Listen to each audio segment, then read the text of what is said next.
And we're back once again. Today we're going to try something new. This is the first West Coast, East Coast connection.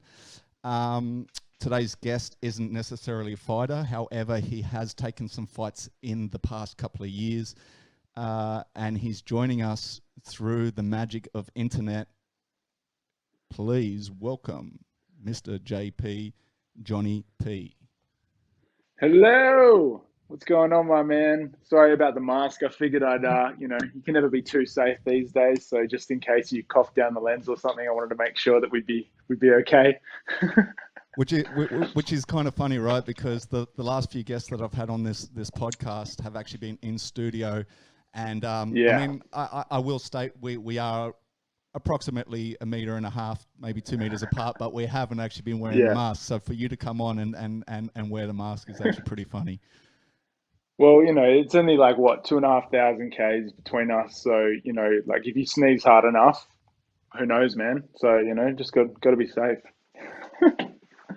So how has life been on the West Coast? I mean, you guys have been on the forefront of reopening everything. I guess that there are some advantages to being the most isolated in this city in the world, which is you guys are already in isolation without actually being in isolation, right? But how has life we've been been on preparing. the West Coast? How has it been? Yeah, well, people have always said that like WA has been preparing for this like since it's been a thing because like we're obviously pretty closed off from the rest of the world and everything. But like since I've been back, because I was obviously, well, people won't know this, but I was in Sydney for the last 6-7 years, and I came back end of 2018.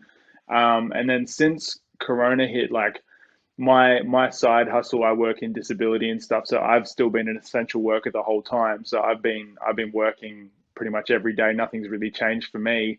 But because of the strict border control and the Premier really locking everything down, like everything's sort of come around quite quickly. Like I think it's been probably like what 2 months since this has all been sort of going down. But I think it's been like we've definitely got the quickest turnaround. And I was talking to some friends in Sydney yesterday, and we both sort of agreed that Sydney and Melbourne and stuff are probably going to be the last states or the last cities to sort of come back to normal. But here it's sort of been like, for me anyways, it's been business as usual.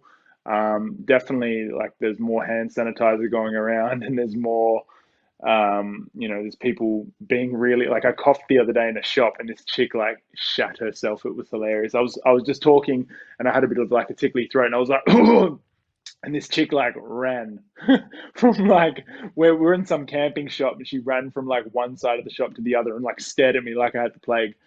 But I think here, like where like my birthday's on Saturday. I'm not sure when this is airing, but on the 6th of June.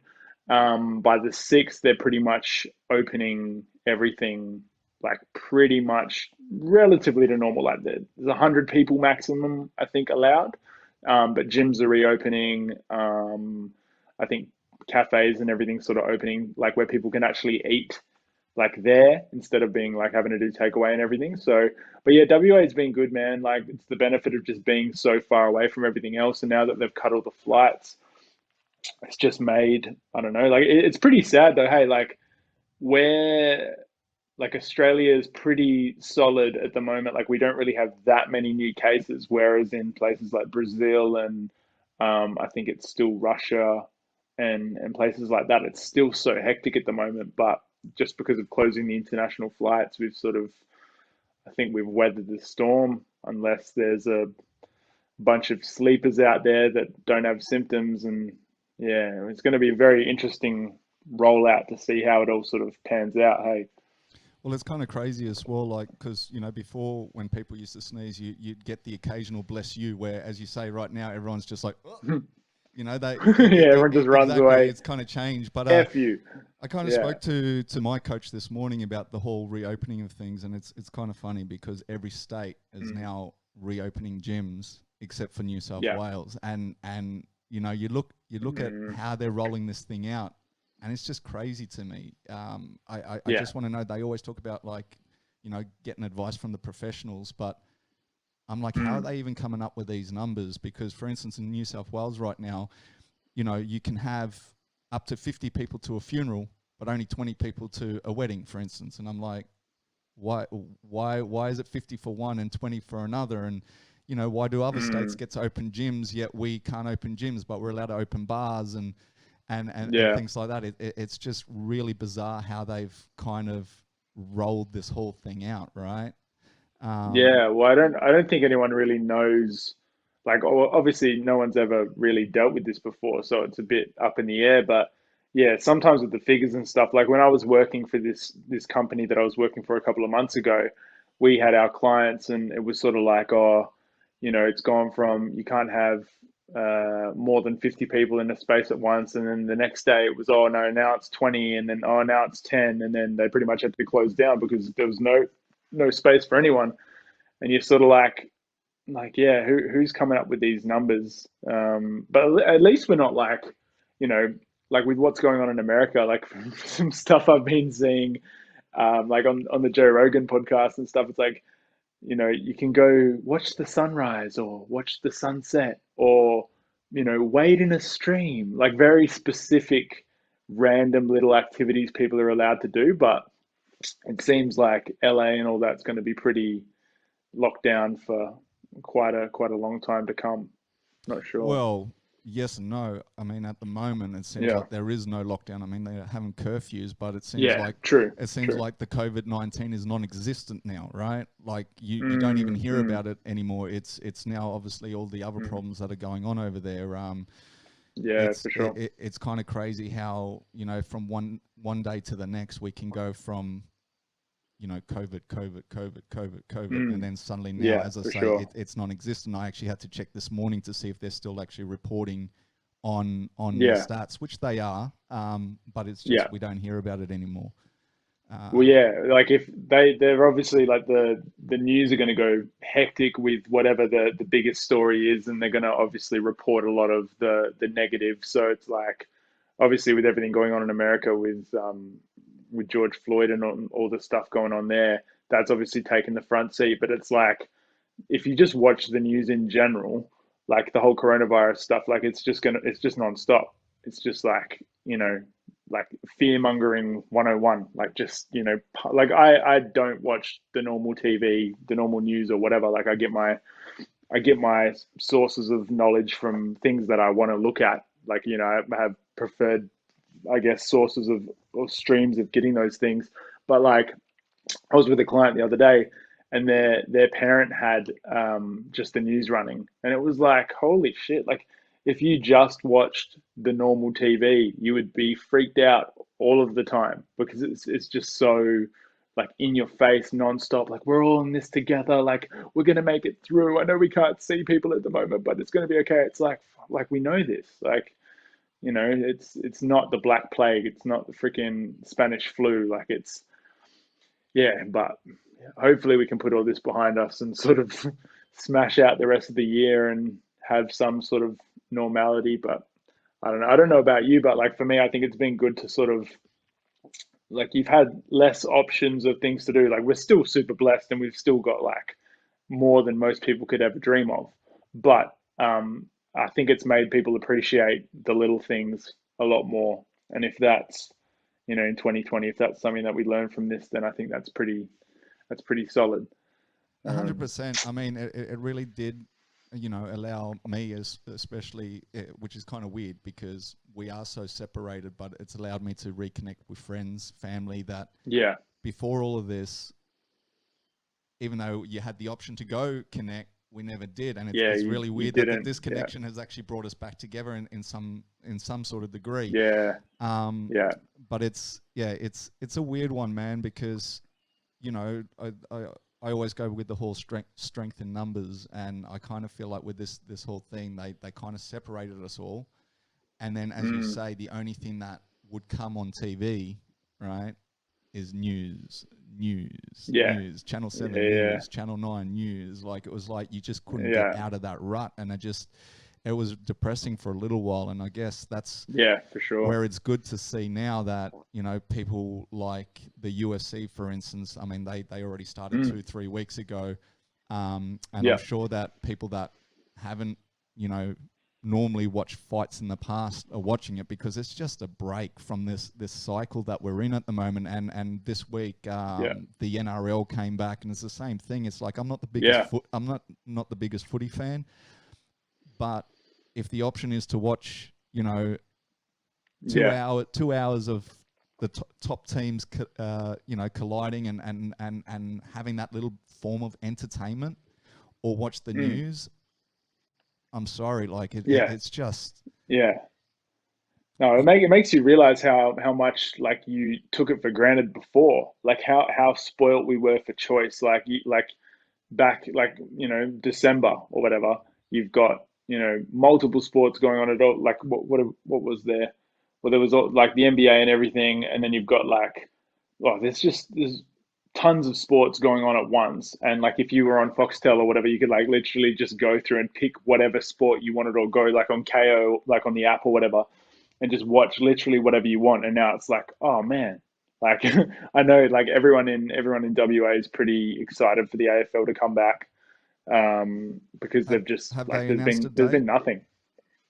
I'm pretty sure it's June 11. It's 11, 12, or 13. I think it's the following. It's the weekend after my birthday. Just plugging my birthday today. I expect a really good present. No, I think it's yeah, I think it's that weekend. And it's hectic that the Eagles and the Dockers from Perth have headed to the Gold Coast, and they're like hubbing over there because of the strict quarantine laws for people being able to get into WA. If East Coast teams came over here, there'd be a 14-day mandatory quarantine, so they'd be stuck and wouldn't actually be able to play. So the WA teams have moved to the Gold Coast for now, so they can let the season go ahead. Which So is it's pretty kind of what crazy. happened with the NRL.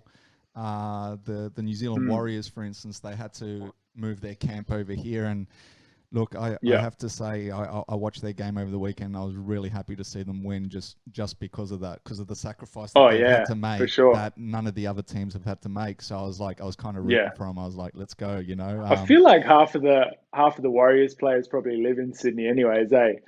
I think like there's a lot like a massive it's funny with the NRL, hey, like you like the New Zealand Warriors you think would be like a team of players that are all in New Zealand, but there's like Australian players that play for the Warriors, and then there's like it's funny. It's funny, but it's cool. Like I sort of miss watching the league because like yeah, when I lived over in Sydney, it was such a big thing. And when I first moved over there, when I was like 20, I was like, what is this? Like, I'd never, like, I think it would be on in Perth at like midnight because no one really cared about it. And we didn't have a WA team, so no one really watched it. But then when I went over there, it was like, that was the only thing that was like, you know, like sort of advertised. Whereas Perth is just like AFL and basketball. But yeah, but there's a massive South African and English and Kiwi sort of parts of WA as well. So rugby like league's getting pretty big over here. So it won't surprise me if in a couple of years we've got a team because union gets pretty big over here. but I mean that's But kind of weird as well, yeah. right? Because um, you've got Australian rules football, Mm. yet it's more Perth, Melbourne, and Yeah, yeah, yeah. right. Well, it's Um, weird. There and is then you got parts the of Sydney that are national, like I love it, but yeah, but then you got the National Rugby League, and it's yeah, pretty much Sydney and Brisbane. Like it's yeah, weird. Like where's yeah, the National League, and if it's yeah, Australian football, it's so weird that we're yeah. so divided over codes depending on which state you live in.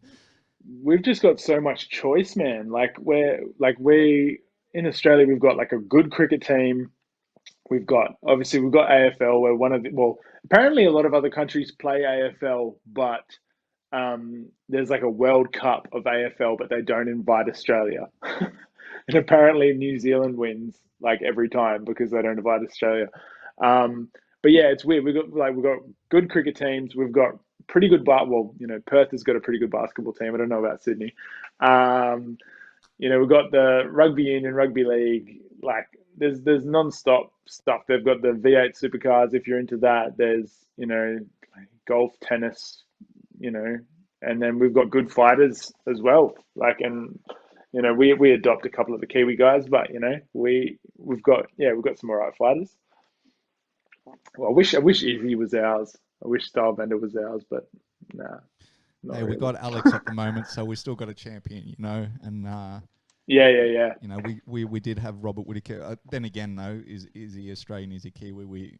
The yeah. It's debate's like always going to be there. yeah, It's funny how we yeah, always do that. I mean, even with actors and stuff, it's like we've got this mad passion against New Zealand people, but yeah. yet when they succeed, we like to claim them real quick. Yeah, for sure. Oh, well, like, yeah, it's a weird thing. We should just meld our countries together because we have like, as much as we have like these rivalries, it's like at the end of the day, we're each other's closest neighbors pretty much. And we like, yeah, like I remember being in Sydney and the All Blacks were versing the Wallabies, and I was with all my mates who were Kiwi. I was the only Aussie guy there, and we went to this like den of the Kiwis. It was somewhere in Darling Harbour, and I was like the only. I wasn't wearing a Wallabies jersey or whatever, but I was like the only non All Blacks fan. But at the end of the day, I was like, man, like I've been to New Zealand a fair few times, and I was like, their like rugby is their religion. Like I'm happy for them to have it. Like as much as so many people would hate me for that, I'm like I would be happy for like rugby union. Like league's a different thing, but union, I feel like we could be like, yep, like that is New Zealand's like because they are the best, man. Their culture and like it's like you're a superhero if you're an All Black. Like if you grow up there and every young boy's dream is I want to become an All Black. Like it's like their religion. Like rugby's their god. So it's man, But we're in a country where we've got sport for choice. I mean, I grew up in NZ, and I have to say that is definitely the case, and it's just so weird Yeah. that you know, when you're over there and you're going through the schooling system, you're pretty much Mm. expected to play rugby, right? So it's Yeah. like if I you're didn't I didn't know you grew up there. yeah, I It's grew up blowing my mind right now. grew up in Dunedin, South Island. It was great, Oh, right? Dunedin. Nice, train, Um, nice. so and it's like yeah, you're kind of expected to play. Where then you come Mm. over here and you're in the schooling system, and even if you want to play, they're like, "Oh, you've got to get a permission slip signed and stuff." It ain't like that over there. Over there, it's like you're playing, Yeah, right? It's not about getting yeah, permission or anything. It's like I mean, things could have changed maybe over the years, but definitely back then it was just normal. I think, And it yeah. and it makes me think like, how many times do you feel like I mean, they're obviously so good, but I think it's because everyone kind of has to go through that system, right? And I find Mm. that sometimes you Mm. could have like the greatest players in regardless of what sport, but Yeah, sometimes we miss that talent just because they don't get pushed through that yeah. It's system, not right? open to it. Yeah, yeah, for You know what sure, I mean? for Like sure. you could be the Yeah. greatest, say, ball player Mm. if you played, but you just never Yeah, played or yeah, you yeah. never picked up that ball, so you miss out on that talent. And that's I why I remember me and my girlfriend were talking about this the other day, and she was saying if you if you had have played a sport like non-stop when you were younger, she's like, I don't doubt that you'd be a professional. And I thought about it because I've got cousins that play AFL and stuff, and I've got cousins that play and well had played NBL and played for the Boomers and whatever. And I was like, if I had have actually, devoted like the thing is I didn't care. I love sport. I love playing sport, but I don't think I at a young age was that kid. I had too much personal shit going on in my life to be like, all right, every weekend is footy, footy, footy, footy, footy, footy. Like, and I feel like, yeah, I feel like if people are put in those positions, like it depends on what you want to do. And life deals everyone such different cards. So for some people, sport is their way out, especially in America, right? Like for like the African American community, it's like if they're growing up in real tough situations, it's like, well, what am I going to do? Like, there's so many songs about it. They're like, oh, I'm either going to dribble or I'll fiddle with mics. It's like, well, am I going to take a rap career or am I going to become a sports player, basketball or whatever it might be, American football, because that is the way out. And when you've got that drive, no doubt, like but yeah, there's definitely those so many people as well that don't even get the opportunities because they might not be able to afford the college or they don't get a scholarship or whatever. Like, there's probably so many. you know, like hidden talents out there that people don't tap into because they're just not given the opportunity. So on that though, you obviously, I mean, you do play a little bit of ball. You know, I do. I just yeah. drop some stuff. Um, Yeah, I but do. you went the other way and picked up the pen. Yeah. At what point in life did you decide that this is the kind of pathway you wanted to go down? So it took for me until I was 23 when I was living in Sydney. I was a full-time personal trainer, and like the lifestyle that you've got there is pretty good. Like, you get up at like, well, I don't like getting up that early, but yeah, get up at like 5:30, train clients, have a massive gap in the middle of your day because you're only really training people when they're not at work, obviously, unless you've got the Richies that just train whenever you want, and that was pretty good as well. But had this massive gap in the middle of the day, work morning, work evening, gap in the middle of the day, and I was surfing, and I was like, man, this is awesome. That's when I met Bliss and everything like that, and sort of got connected in with the whole crew. But I sort of was like, I need to be doing something more productive. And I've always been musical. Like, there's 6 guitars in this room. I played drums since I was 5. Like, it's always been a part of my soul, my family. Like, whenever we have family gatherings, it's nonstop music. Someone's playing guitar, someone's harmonizing, someone's doing this and doing that. But I think it took until I was 23. I moved away from Perth. I'd thrown away the idea of, oh, I'm going to be a tradie and I'm just going to follow this path and do the typical. It's pretty much in my mind like a typical Western Australian path, like grow up, um, get an apprenticeship, get a trade, marry super young, have multiple kids by the time you're 25. And I was like, got rid of a long term relationship, like just changed everything, and then ended up in Sydney and was like what am I going to do, and like what are my passions. And it's funny, whenever I'd hit like rock bottom or really tough times in my life, like I automatically would pick up a pen and a pad and write stuff down. And I think it, like a couple of those really pivotal moments in Sydney, I was like, actually, like instead of wasting my time, not wasting my time, but instead of just surfing every day and cool, I'm getting tanned, and cool, I get to have fun and whatever. Maybe I do something a little bit more productive and I work towards something. And then so from there, I started, filming little webcam videos on my phone and putting stuff on Facebook. And then slowly, my fan base built quite quickly. Like, I think I just had that sort of unwavering faith in myself that what I was doing was good enough, which is hilarious because back then I was terrible. But like as I've read a million different times, being delusional is actually in your favor when it comes to chasing a dream, because you've got to back yourself. You've got to have unwavering faith that what you're doing is worth it. And then so over time, yeah, it all built up. And then I think for me, I felt like I was legit when 2 years after starting, I was on tour with Bliss and SO around the country. And yeah, I owe Johnny and Max and Tarek and even yourself and Spook and the rest of the crew. I owe you guys a lot because definitely gave me a massive boost and put me in front of people. It was very undeserved as well. You know what I mean? Like when I think back on it, like I think Bliss thought I probably had more experience than I did, but I'd only played one show in Melbourne to like 20 people in like 2015, and then by 2017 I was playing to a couple of thousand or whatever it was in Adelaide and Brisbane, Gold Coast, and Sydney, Melbourne. Like, yeah, it was cool, man. So yeah, it all started from nothing, bro. But I think that's the thing. If you're sort of pushed, if you've got those sort of root sort of passions, I guess, and the time works out well enough for you, you'll just probably fall into one of those by default if you've got something that you love that much. And yeah, it's all gone from there. But yeah, it was pretty crazy. I don't think I expected everything to happen the way it did. And But and with that, yeah.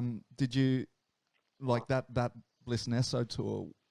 was it what you expected, or what did you go into it thinking one thing and then it was something totally different? No, Was it there was anything you took from away from that? Like, did you learn anything from traveling with those guys, or was it kind of like everything that you kind of expected to begin with?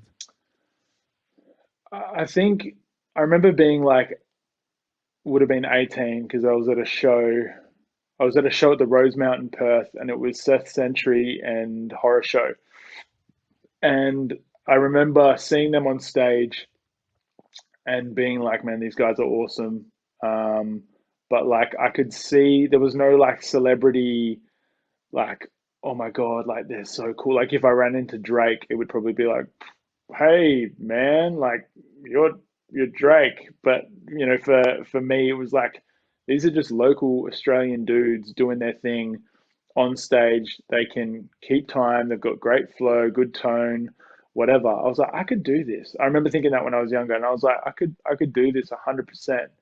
But it was also like, oh, but hold on, I'm in an apprenticeship and I've got to, provide for the missus and blah blah blah blah blah and whatever.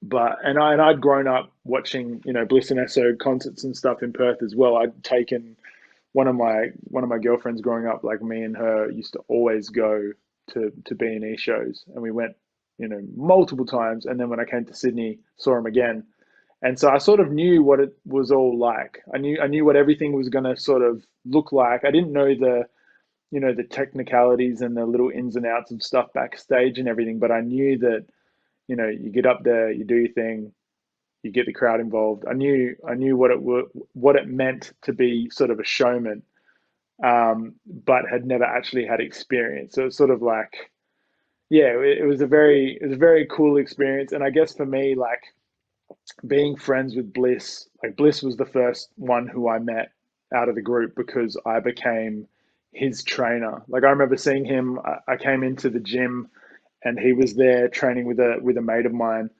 and I wasn't listening to Bliss and Esso at all. Like I liked them a bit when I was younger. My cousin was obsessed with them, and I was like, yeah, they're all right. But I used to always just take the piss. And I've told Bliss this as well, that like he'd be like smoking weed on my tree trapeze with B&E and 3 and B and me and E. And I used to always like take the piss and be like, man, they just talk about weed and like talk about real trippy things about like being in the rainforest and you know freaking flying around on a skateboard made of dreams and I'd be like, it's not really my cup of tea, man. But then like that day I saw Bliss in the gym and I was like, oh, that's Bliss, what the hell. So I put a B&E song on my phone. I wasn't listening to them at the time, but I put it on and was like, oh bro, check this out. I'm listening to you. And it was obviously my way to just be able to go up and say hi. And then I think from there, like we just became mates and we started surfing together every day and all that sort of stuff. So and training, and now Bliss is getting a little bit of a rig on him, which is good. But I think yeah, like because I knew him quite well and we probably spent most days together for a couple of years, it was sort of like I was really comfortable when I was there. It wasn't me trying to impress them and show them what I could do. It was more so me being like, all right, they're my boys now. Like, we're good. Like it's not like I need to get their approval. Like they obviously approve of me enough for me to be here.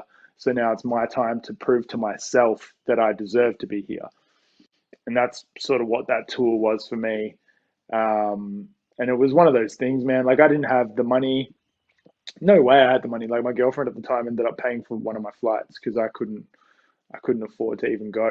But I just said yes. He said, "Oh, do you want to? Can you play?" I think it was a Tuesday. Me and him were in the gym training, and I was like, "Bro, so what's going on with the tour?" And he goes, "Oh, Friday, man. Friday we're in Adelaide. We kick it off." And I was like, "Fuck, that's awesome, man. Like, I hope you have such a good time. I hope it all goes well. Blah blah blah."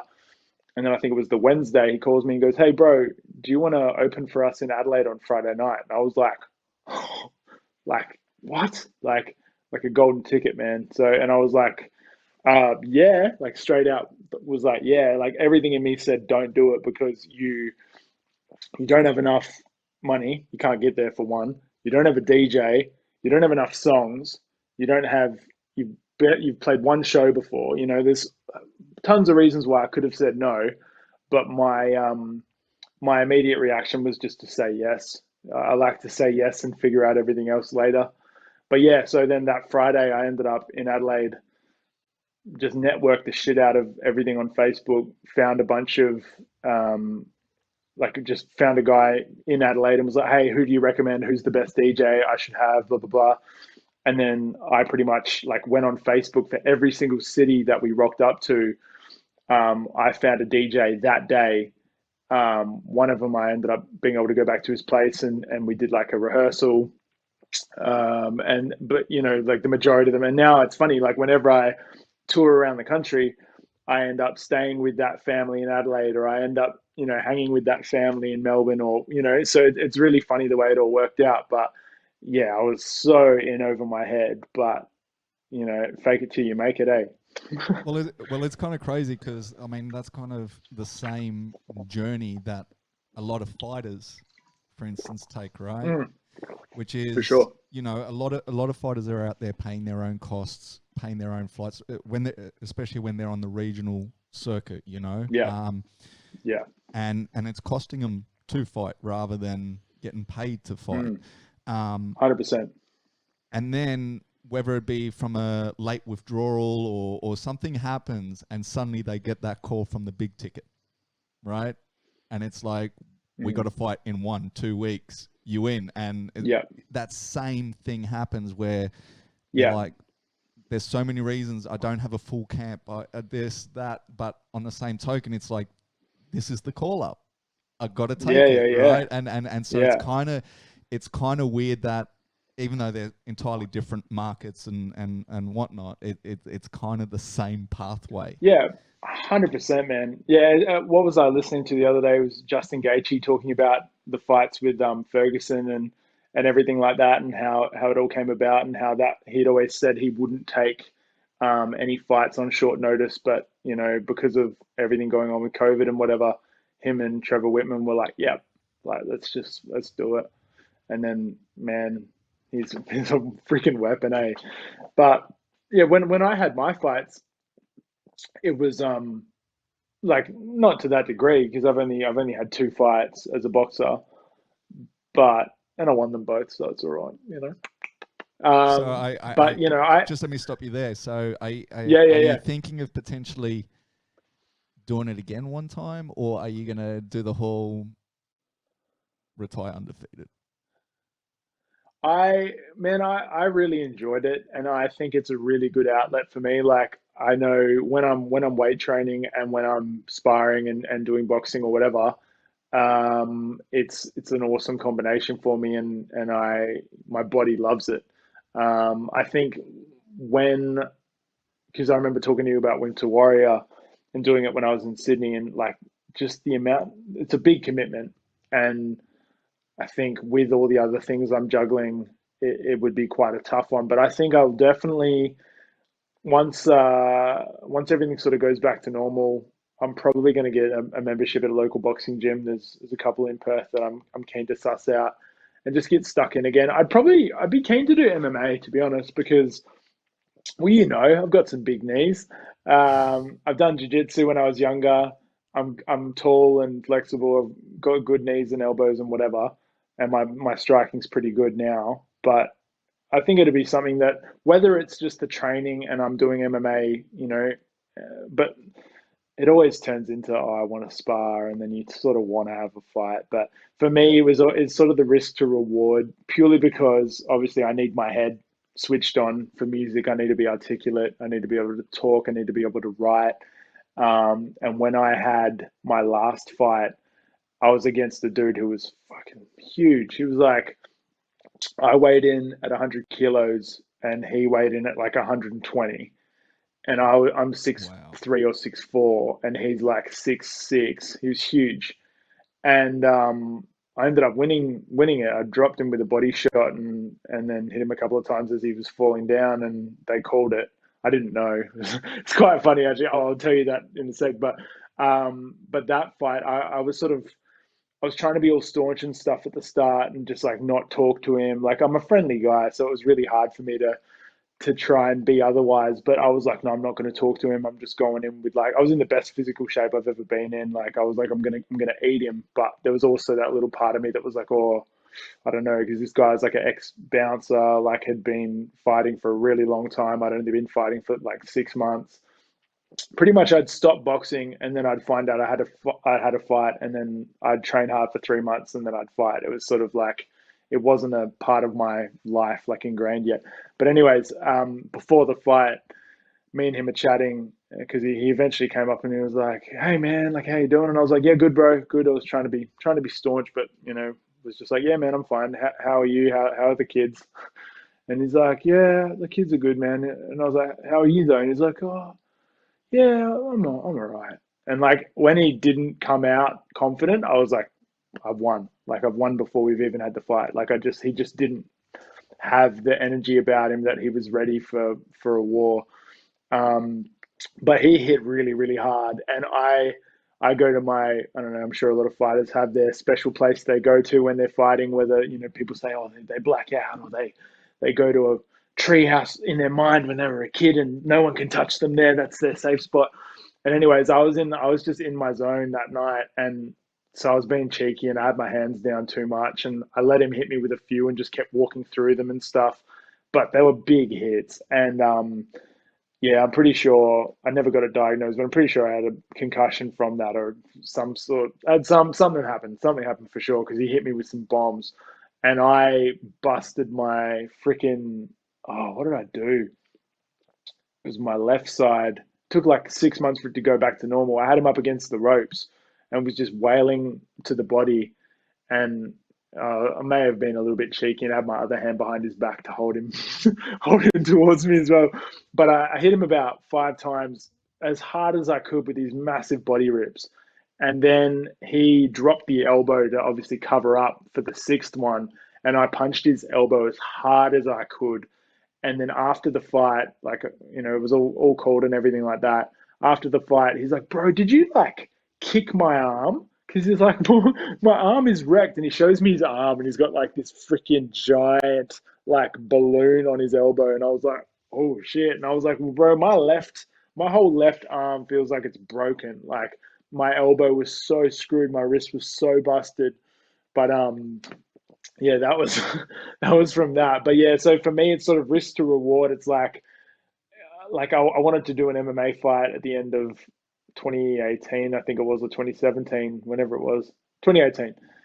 I think I might have spoken to you about it as well, and I was sort of like, oh yeah, but then I know that like I just cop an elbow. Like it's not something I want to pursue as like a full-time career. So for me, it's sort of like you know, if I can do it in a safe-ish manner, even though sparring's not always the safest or whatever, cool. I can get the exercise in, I can get the training in that I enjoy, but I'm not gonna ruin my other career, which for me, music. I'm sure there's some amazing stories out there of guys that just decide that they're going to become a fighter in their late 20s and they're absolute weapons and they make it in the UFC and crazy shit happens. But I don't think that's my story.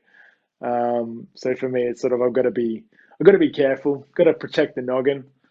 Not that I'm trying to Um, twist your arm, but but yeah, just to let you know, yeah, with the Winter Warrior series, they're not allowed to knee and elbow to the head, so you are safe there. that's always good.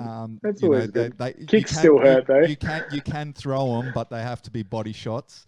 They Yeah, use okay. now the 8 ounce instead of the 4 ounce gloves, and you do also have shinies on, and that's obviously to try to prevent some of that damage. Not that I'm trying to convince you or anything. Would Because love to. when you fought though, when you fought, you didn't have No, shins on, when eh? when It was when we fought, it was 4 ounce gloves, no shins, but still you couldn't knee or elbow to the head.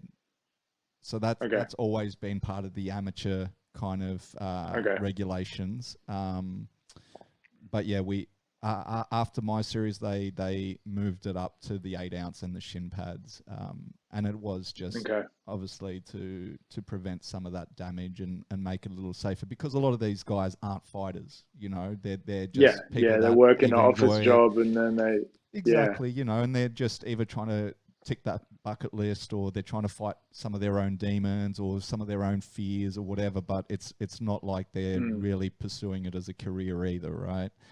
Um, mm. but on that, I just wanted to ask you as well, when you had your fights, Yeah, did you ever think about, because I know you came out to Macca's song, well, for your second one yeah, anyway. yeah, Did yeah, did the thought ever cross your mind to come out to one of your own songs, or to write a song especially yeah, for the walkout? And yeah. Heaps of people said it.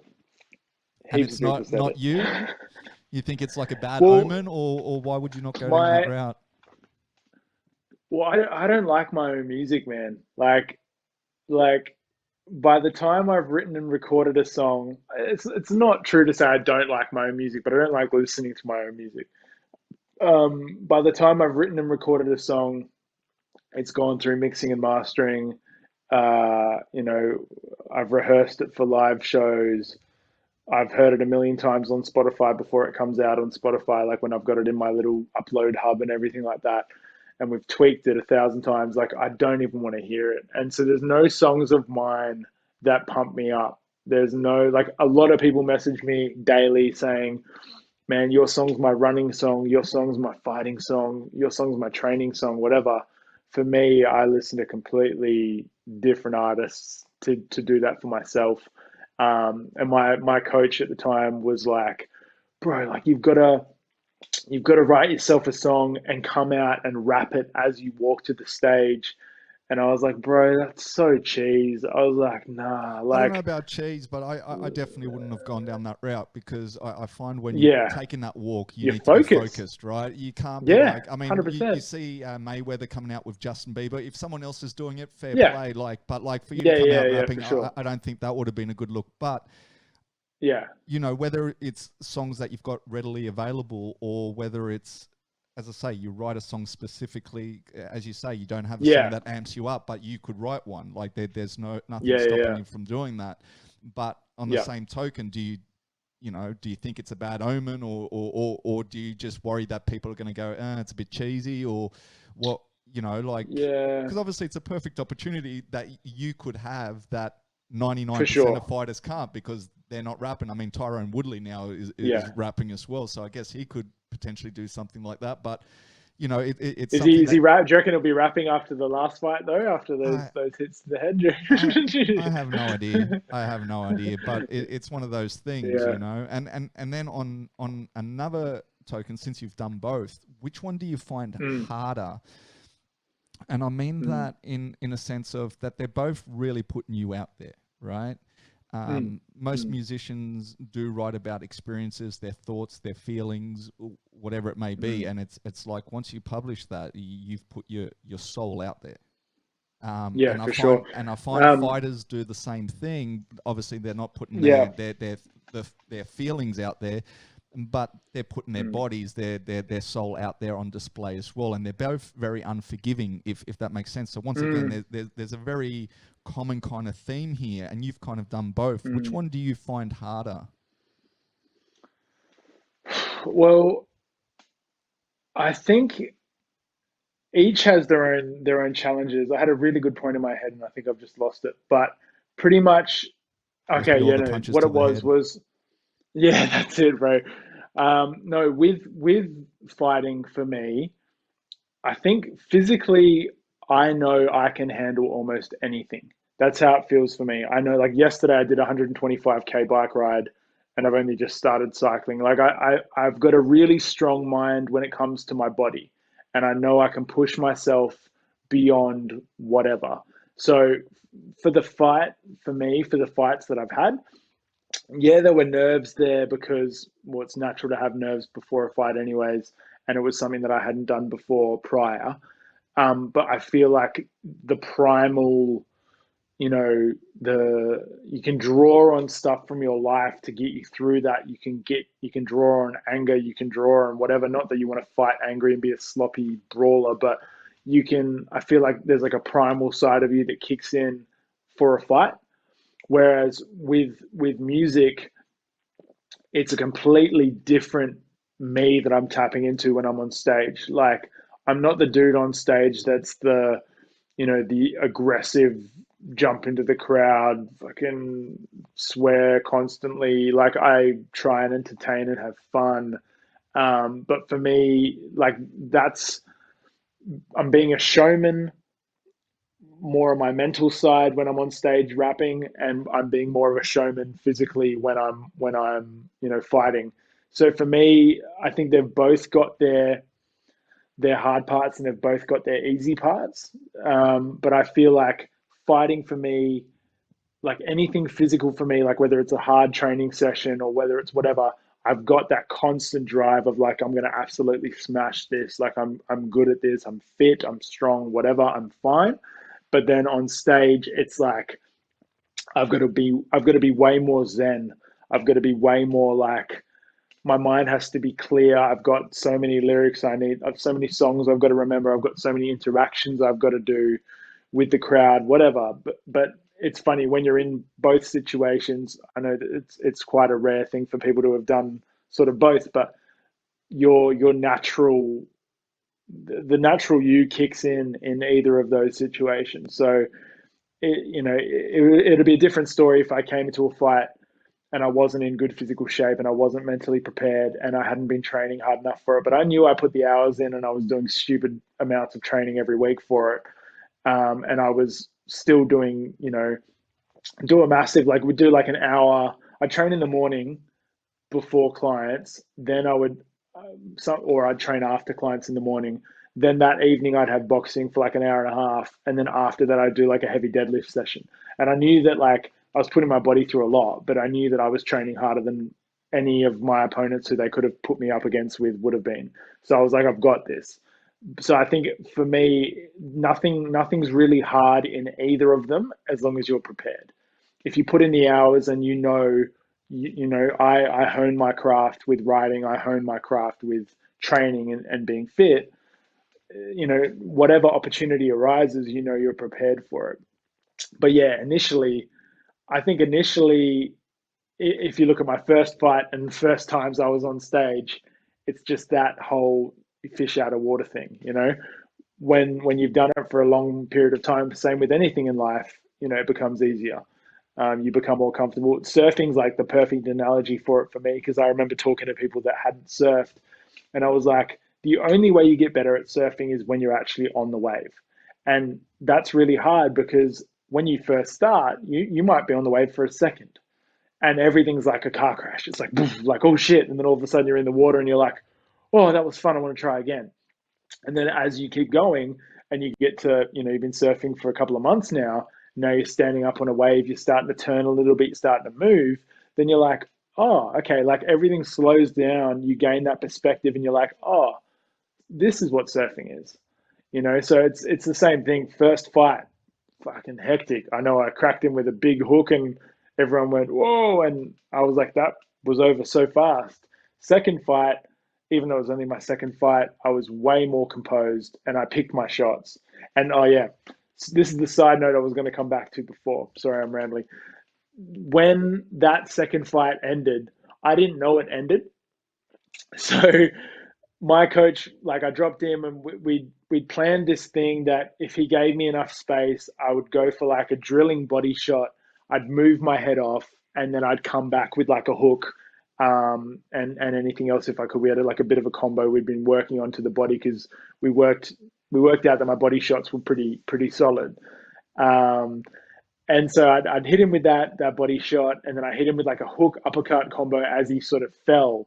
And because it's not pro or whatever, it's a standing 8 count or whatever. I can't even remember what it was. But the fight had been called and I didn't know. So everyone's cheering or whatever. And then so I turn around and I walk towards him and he's like, "Oh, are we still on?" And I'm like, "Yeah." And so he throws a jab and I push over the jab and I punch him straight in the face. And then everyone in the whole auditorium starts laughing. And I'm looking around and I'm like what? And my coach is like, "You won. Stop." Like, I was like, "Oh," and then I'm like, "Oh, sorry, man." I gave him a hug. No, my bad. But yeah. Moral of the story, man. I think if you're prepared, nothing's really that hard. Hey, to be honest. Yeah, that's always the case. Now, going back to your music side of things, Yeah, do you, when you talk about uh, drawing from life experiences, and as, I mean, we've had this discussion in the past before. Obviously, the more you get out there, the more you tour, the more life experiences gives you more to write about. Um, yeah. is there ever a time that you look back at some of your earlier stuff and you kind of, I guess, cringe or wish it wasn't there? Because it's one of those things, right? You release it, it's in concrete, and it doesn't matter if you're even Yeah, like your thoughts or anything changes. It's always going to be there. for There sure, is there for sure. moments that you've kind of gone, whether it's that you've had a total change of heart on a topic, or just your flow pattern? Is there ever a time you're like, damn, I wish that wasn't there now? Or do you just see it as in like, no, that's part of history? So everything that I've put out under Johniepee, I'm happy with. Everything like my first, I don't know if you can see that down there, but my first project, Bigger Things, that came out in 2017, and that had been me writing from 2015 to 2017 for that. So that was me. That was me at a point where I was out of 10, I would say I was like a 7 or a 6. I was a little bit better than your average Joe. And I had started to experiment with melodies and hooks and all these different things. And so what I put out on that, I was actually really happy with that by the end of it. Um, and still looking back on it, there's nothing that I cringe on with it at all. Um, my latest album, happy as fuck with it, no problems at all. The only thing I and I don't ever have regrets because I believe that everything's a blessing or a lesson, right? Like that's the way I look at life. I don't believe that anything's a failure. Like the only way you fail is if you quit and you give up. That's the only way you fail.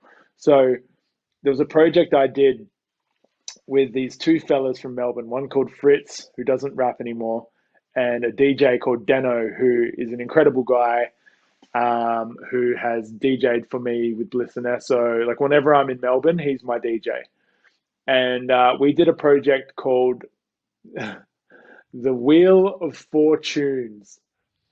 And we didn't, technically, my name was on it, but when we performed it live, he used a different name, which was fucking terrible. They they said on the flyer of the show that there wasn't enough space to have Dano, Fritz, and Johniepee. So they picked a name for us without telling me, and they called us Two Guys, One Cut.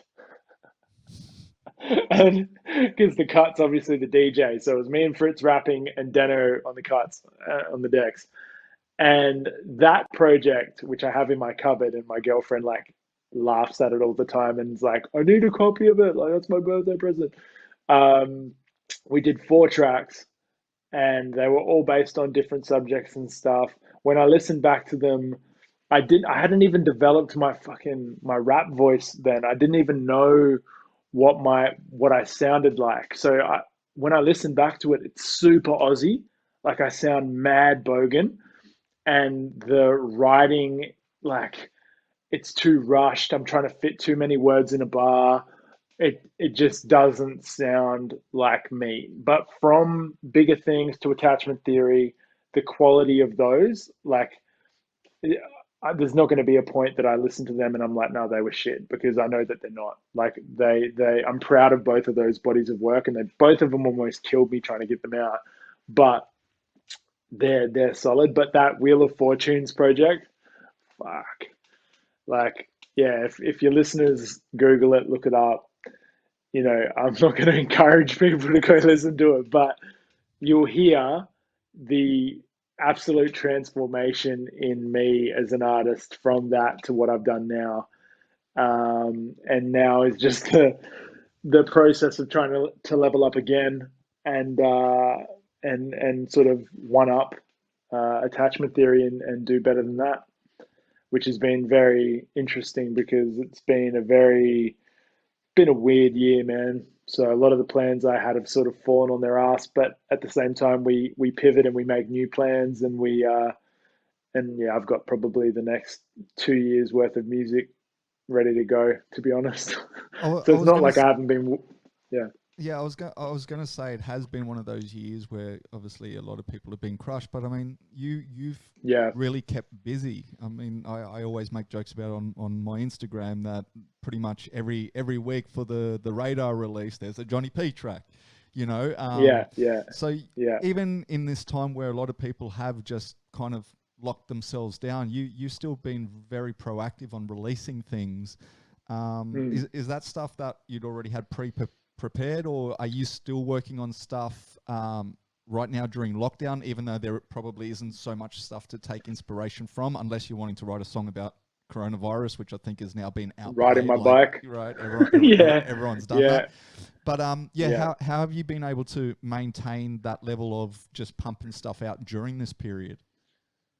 Well, I think a lot of the stuff that I've got sort of sitting in the backlog is stuff that I wrote after the tour last year. Like, so I finished the tour start of December, and then I just wrote like a maniac from December, January, February. And then so I've got so much stuff that I'm sitting on from that. But yeah, I've really been in a bit of a like I don't believe in writer's block, but I do believe in a lack of inspiration, like you're just saying there. Because lately, I think as well, I've been working so much in my regular job because they need essential workers like crazy at the moment. So I've been doing 60 something hour weeks. So the normal time that I would have to write and to be creative and to sit with a beat and flesh some stuff out, it just hasn't been there. So then when I've had a day off, I've just been knackered and I've just wanted to sleep and chill and watch Netflix and stuff, which is not very much like me. But I know that, like we've had the conversation before, it's important to do. It's important to have that time for yourself to switch off, to allow yourself to appreciate shit again. Like it's sort of like I need to fall in love with parts of my music again because at the moment it's been a very hectic season. But yeah, I think that like when I first got into this new place where we're quite near the beach, so and I was sort of struggling for inspiration. I've just like I said, just been working or whatever, and I just would go for walks along the beach and try and come up with try and get hit with something. But a lot of the time it strikes when you least expect it. Like I finished a 12-hour shift the other day and then found a beat that literally as I sat in the car and was clocking out of my shift, a YouTube beat was released by a producer that I follow, and I clicked it and I was like, oh, like, and I just kept playing it nonstop the way home. And by the next day, I had a demo done with two artists, one from America and another one from Perth. So when inspiration strikes, it strikes. And I think I'm learning to just not force those things. Like at the moment as well, with the gyms being closed, normally I would go to the gym, train for an hour. I've got my music blaring that I want to listen to. I usually come up with shit while I'm training, or I hear something playing on the gym system and I look it up. And, that's how it's funny. Both of my collabs from the US have both been found when I've been at the gym. Shit's come up on a Spotify playlist, and I'm like, this guy's good. And then I reach out to them, and then they're like, yeah, bro, let's do a track. So yeah, this time though, the whole quarantine, lockdown, Corona time has just been a very, very interesting time. I think maybe what's happened in my mind has been it was like fight or flight probably at the start of it, where I was like, crap, I lost my job.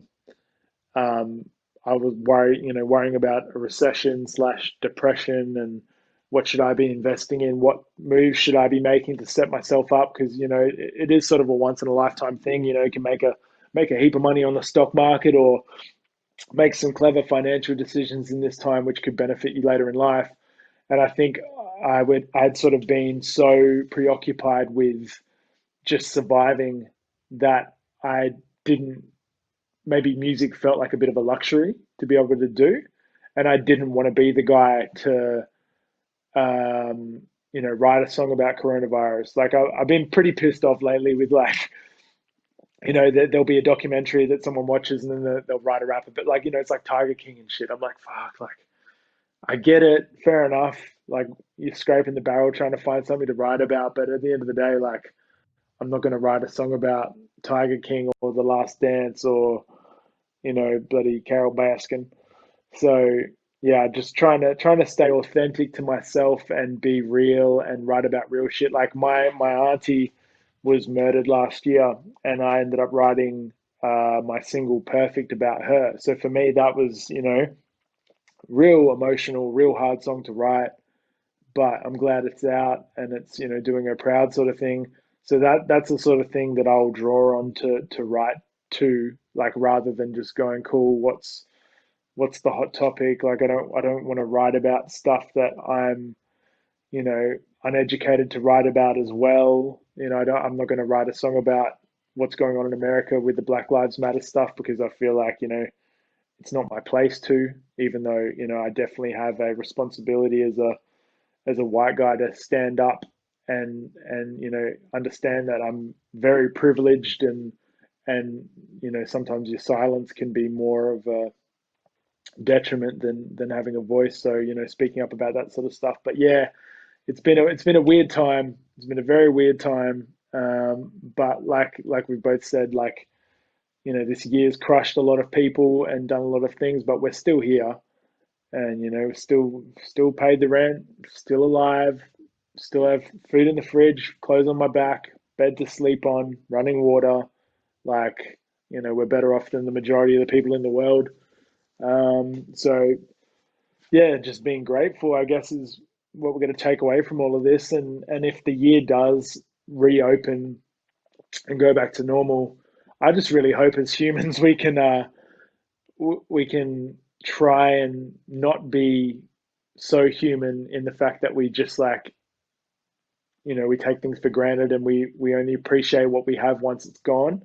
I hope we can just like appreciate everything while regardless of whether we have it or not. Um, so yeah, it's I don't know, but like good things have come out of it, man. This podcast is one of them. So happy That that days. that's Thank you for definitely having me one on as thing, well. and another good thing Yeah, that's come out of it is your latest music video for Lighthouse, which yeah, was yeah, for dropped sure. last week, and I was going to ask you Yeah, about that as well. Is that a project that obviously you collaborated with Jimmy? Um, yeah. is that something that you shot before the lockdown, or is this something you've done during the lockdown? How did the process for that video clip all come about? Yeah, so we shot that in Sydney after the tour had finished. I think it was sort of mid, oh, what would it have been? Would have been the middle of November last year. So me and Sneak, Jimmy, we went down to Maroubra at like 4 in the morning and shot that because he wanted to do a video with me, and that's one of the tracks off the album, and I'd really wanted to work with him as well. But I was like, oh, there's nothing really like I've got a really bad habit of doing videos for songs that have already been out. Like instead of going, okay, we're releasing this song with a video, which is what most people do. I just get so obsessed with the music and going, all right, let's get that song out there, and then we'll work on visuals later, or sometimes it just hasn't worked out financially to be like, all right, I can't drop 5 grand or 10 grand on a video right now, so let's just get the music out because at the end of the day, that's what I am. But that came out, and he did an incredible job. Like even that morning when we got down to film, there were so many surfers there. Like we thought, all right, we're getting there real early. And I was thinking in the back of my head, oh, there's probably going to be surfers like we are at Maroubra, the Bra Boys. And Sneak sort of, I guess, didn't think of it. And then we got there, and then as we started filming a lot of the scenes, I was like, bro, there's like 100 surfers like around where we're trying to film. And so we had to film in like gaps where there weren't waves, so they wouldn't be in the shots. And even I don't know how he's done it though, because even with a heap of the shots in that video, it's a very deep song about suicide and depression and everything like that, about a part of my life I was going through a couple of years ago. Um, but like I don't understand how he didn't get any surfers in the shots because there's like literally parts where like there's a surfer just on the other side of the wave. You can see one surfer in the whole video. If you can spot him, I'll send you some stickers. But legit, like he did such an incredible job where I was like surrounded by surfers, but he made it look like I was at like a completely empty beach. Um, and it's really cool what's come from that as well, because me and my producer, John Reichard, are thinking of doing a whole new project down that similar vein now. Um, can't say too much about it, but we want to sort of target, like that song's quite rocky, quite heavy. And we want to, because John's originally like he's the best guitarist I've ever seen in my life, and he's a metal guitarist. So we want to do like a heavier little EP where we utilize more of that sort of rock sound, and maybe even get, you know, I've got some boys in Perth and stuff that play and sing in sort of metal screamo sort of bands. So get a little bit of that tied in as well. So who knows, bro? That could end up being one of the songs for like a walkout song. You know, if it gets heavy enough and it's that could work. Nice. Well, that was actually going to be like my final kind of question for you as well. Is like, have Yeah, we got any sort of upcoming projects that we can look forward to? Obviously, the touring at the moment is a no go. I mean, no one even has an yeah. idea of. It could probably be when we're in our 50s that you can finally tour again. We don't know. Yeah, But something like is that. there anything that you apart from this? Is there any tracks that you're releasing or anything like that that we can look forward Yeah, to? for sure, man. So I went on a massive spree with Joey Maker, one of my good mates in Sydney, who's an artist as well, and we pumped out like 10 songs in like 2 weeks. So we've got a bunch of those that we're sitting on at the moment. I think the next one, called Running or Runnin', is out on June 19. I'm pretty sure it is. Forgive me if I'm wrong, but I'm pretty sure it's June 19, which is a Friday, if I'm correct. I think so. Yeah. So that's the next release from me. I've also got a single called "Light It Up" with Coast and Ocean, who's another Sydney boy.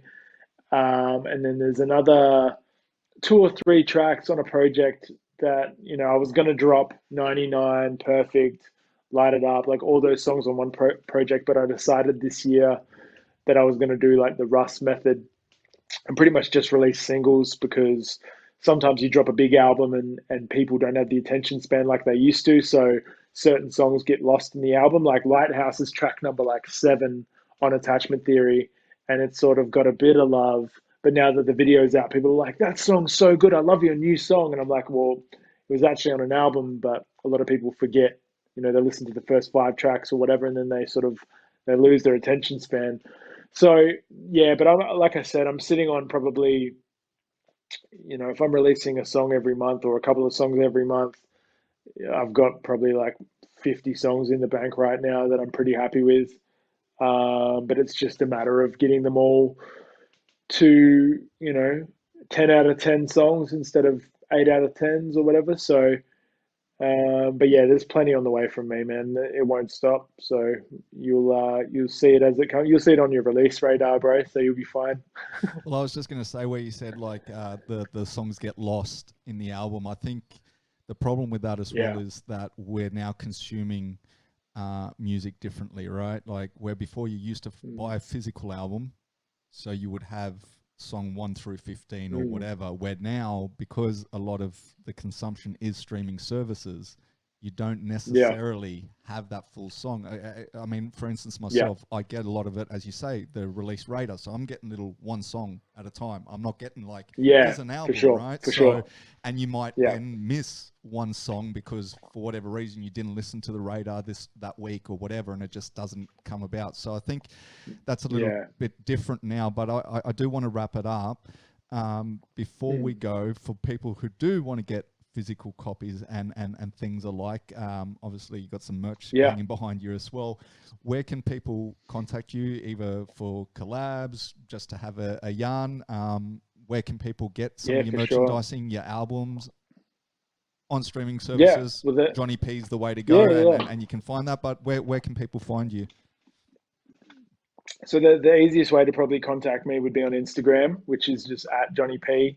Um, I'm on, Facebook, TikTok, and Snapchat and whatever as well. But Instagram's where I'm usually at, and I endeavor to respond to everyone on there. So feel free to hit me up if you need. As for merch and stuff, there's links in my bio on Instagram, but you can go to www.johniepee.bigcartel.com. And we've got, I think these are my last singlets of these before the winter range come out. We've got like a bunch of new hoodies and hats and everything on the way as well. Wasn't meant to say that we've got hats coming, but whatever we do. Everyone's been begging me for hats forever. So we've got my own range of P hats coming, proper JP hoodies again, new shirts. I want to get trackies and other warm things as well for winter as it's coming. Well, it's here now. But yeah, that's the best way to find me. So just yeah, this one up here, beautiful.